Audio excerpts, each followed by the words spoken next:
Greetings to the dignitaries. I am Krishish Datta from APS Kolkata.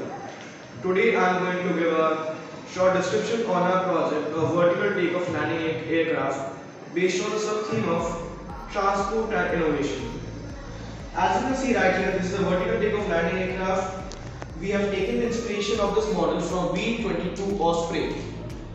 You can also find the references from it.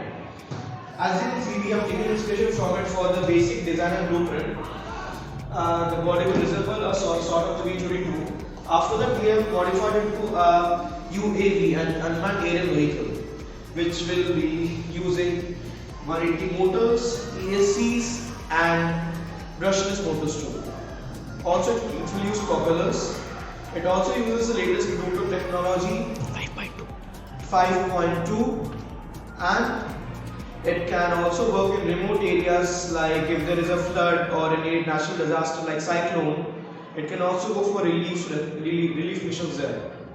It is mainly built to substitute the use of helicopters or drones, which can do small scale relief missions or in which the human life is at risk sometimes. But being it an unmanned aerial vehicle, this will reduce the human risk. Also, as it is GPS enabled and Bluetooth enabled, it can go anywhere remotely. Thank you.